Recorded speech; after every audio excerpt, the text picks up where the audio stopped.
Good morning everyone. How are you? This is the third video in our chapter number 7, that is lifeline of the national economy. In this video we will discuss about the importance of railway. Railway is the important mean of the transportation, or we can say railway is the principal mode of the transportation.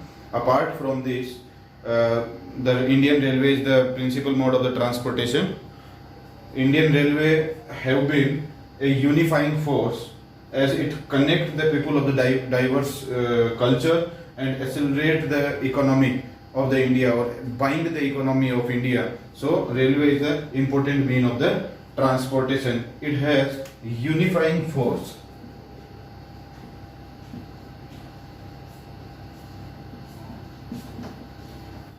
The Indian Railway have a network of stations 7,137 km and spread over the railway length 66,687 km. So the network of stations 7,137 and the route length is 66,687. Okay, ये data जो है ये update हो जाते हैं कभी काफी time पे, तो इसमें कंफ्यूज नहीं होना है. जो भी आपकी जो लेटेस्ट बुक है उसमें जो गिवन डेटा है उसको अपडेट कर लेना है. So the total stations are 7,137 and the route length is 66,687 km.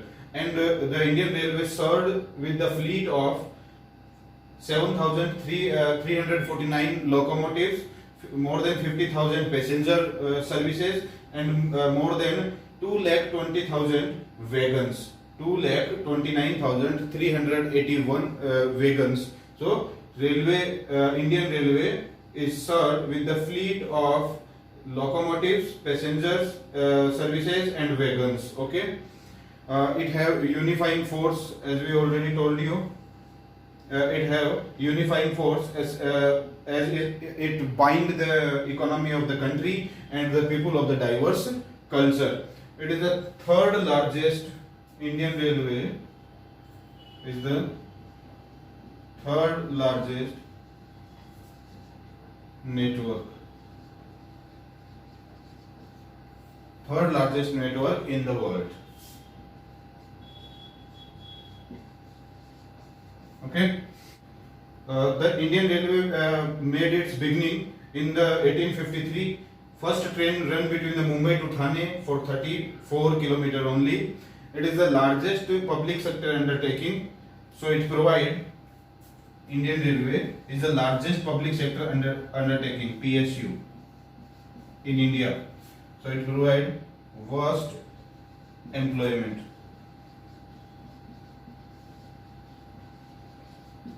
Okay, and it conduct multifarious activities. Railway जो है वो बहुत इम्पोर्टेंट है इंडिया के लिए, क्योंकि ये मल्टीफेरस एक्टिविटीज को कंडक्ट करती है in India, like business, sight seeing, pilgrimage and transportation of goods and services and people.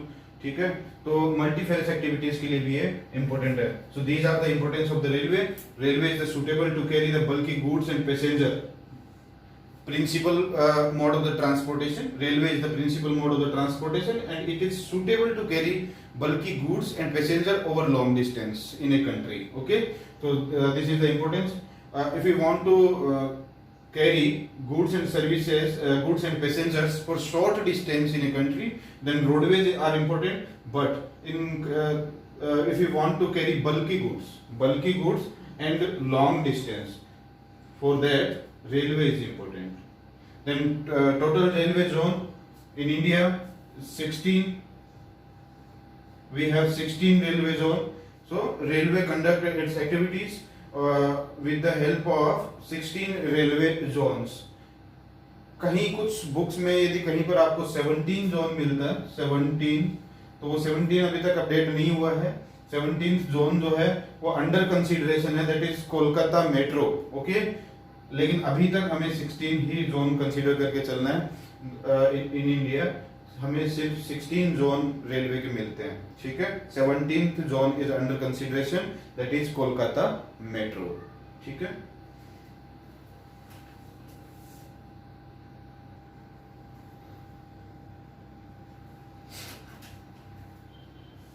Next, Indian Railway run over the three gauge First one is the broad gauge, second is the meter gauge, and third one is the narrow gauge.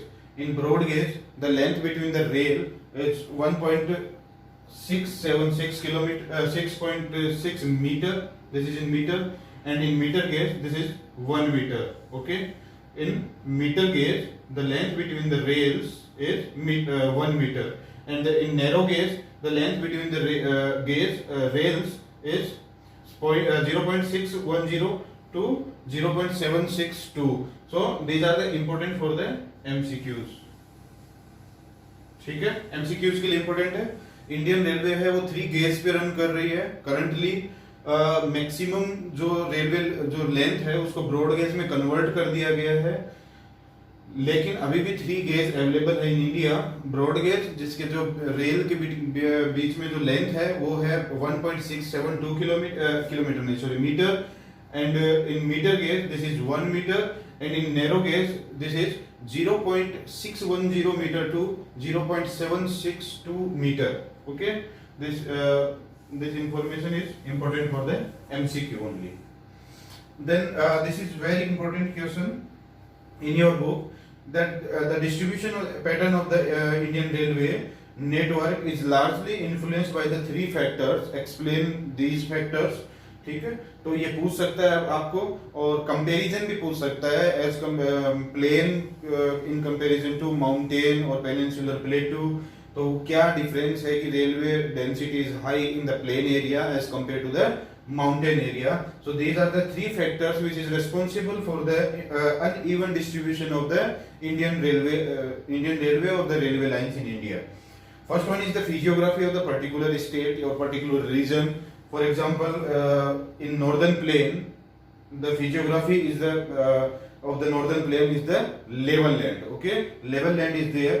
So in northern plain, railway density is high, railway length is high due to the level land of the northern plain, and the high population is there. So the high population always their demand is high. So demand high होगी तो उसकी वजह से क्या होगा, root construct करने पड़ेंगे government को. ठीक है, उनकी डिमांड को फुलफिल करने के लिए. सो हाई पॉपुलेशन की वजह से क्या होता है, डिमांड हाई हो जाती है, demand for the transportation.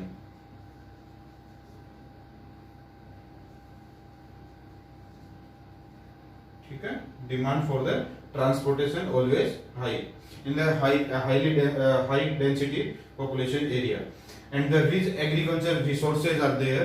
Agriculture resources इससे रिच है नॉर्दर्न प्लेन, सो इसकी वजह से भी डिमांड जो है वो हाई बनी रहती है. तो नॉर्दर्न प्लेन के अंदर किस वजह से फिजियोग्राफी जो है वो सपोर्ट करती है नॉर्दर्न प्लेन को. हाई लेवल लैंड है, हाई पॉपुलेशन डेंसिटी है, रिच एग्रीकल्चर रिसोर्सेज है, सो रेलवे लेंथ इज हाई. ठीक है. Then second one is the economy of the particular state. If we compare 2 state or 2 region, then due to the economy always affect the length of the railway or the length of the transportation. कोई भी state होगा, कोई भी reason होगा, वो economically जितना developed होगा वहाँ पे ट्रांसपोर्टेशन की नीड उतनी ज्यादा होगी, डिमांड उतनी ज्यादा होगी ट्रांसपोर्टेशन की. So northern plain region is developed region. So the demand of the transportation is high in the northern plain due to the economically developed region as compared to the Himalayan region or as compared to the Rajasthan and Madhya Pradesh and Chhattisgarh and Jharkhand.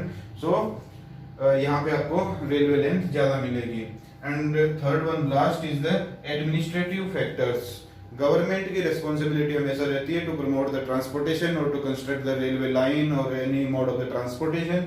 But government always provide infrastructure in those area which is economically developed or the high demand is there. ठीक है, तो उन area में ही हमेशा infrastructure government promote करती है जिन reason में economy developed है और हाई पॉपुलेशन या हाई डिमांड जहां पर ज्यादा है. जनरली ऐसा होता है. ठीक है, तो ये 3 रीजन है, physiographic region, second is economic region and third one is the administrative region और फैक्टर. ठीक है.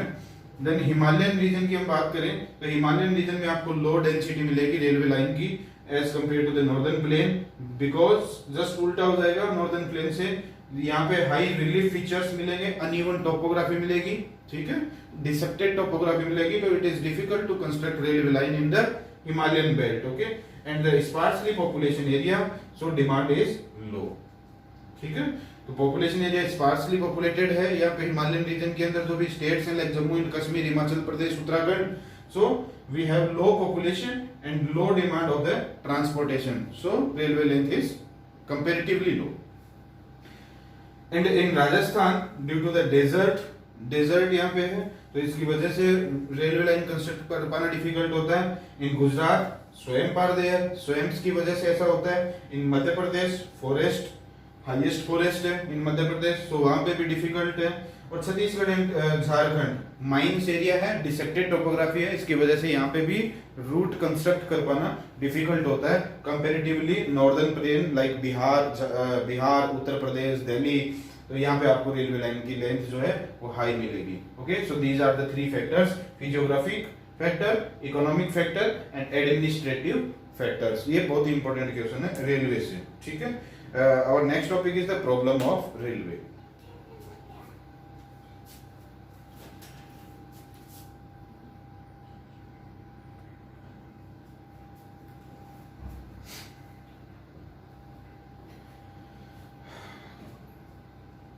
This is the last topic in the railway, that is the problem with the railway. CBSE generally ask two type of the question, benefit और problems, ठीक है। या तो railway से या किसी भी ट्रांसपोर्टेशन से आपको उसका कोई ना कोई बेनिफिट पूछा जाएगा, या किसी टाइप की कोई ना कोई प्रॉब्लम से वो रिलेटेड कोई क्वेश्चन बनाता है, तो दोनों इंपॉर्टेंट होती है, इसलिए आपको इसको देखना ज्यादा जरूरी है। Problem of the railway, first problem India के अंदर तो रेलवे की है, that is sinking of the tracks, ठीक है। ट्रैक्स जो है वो सिंक कर जाते हैं, तो डिफिकल्ट होता है इनको कंस्ट्रक्ट कर पाना, रेलवे लाइंस को ऐसे एरिया में जहां पे रेलवे ट्रैक्स के साथ कोई प्रॉब्लम ना हो। बट इंडिया के अंदर जो है टोपोग्राफिकल डाइवर्सिटी आपको देखने को मिलती है, desert are there, mountain is there and plain area, coastal area, तो आपको टोपोग्राफिकल डाइवर्सिटी की वजह से कुछ एरिया ऐसे हैं जहाँ पे ये रेलवे ट्रैक जो है वो सिंक कर जाते हैं। हमने अभी एक एग्जांपल में ये देखा था कि it is difficult to construct the railway line in the Rajasthan due to the desert. So in desert, if railway lines are there, then due to the desertification, the sand of the desert cover the all railway lines. तो उसकी वजह से क्या होता है, वो sink कर जाती है, ठीक है। डेजर्टिफिकेशन जो होता है तो सैंड जो है उसको कवर कर देती है पूरा, तो उसकी वजह से वो रेलवे ट्रैक जो है वो डिस्ट्रॉय हो जाता है, वो खराब हो जाता है। उसके बाद हम ये देखें mountain area due to the landslide, okay, landslide बहुत ज्यादा होती है, उसकी वजह से भी रेलवे ट्रैक्स जो हैं वो डैमेज हो जाते हैं। So sinking of the railway tracks is the major problem with the railway. And second one, कुछ ह्यूमन प्रॉब्लम भी होती है।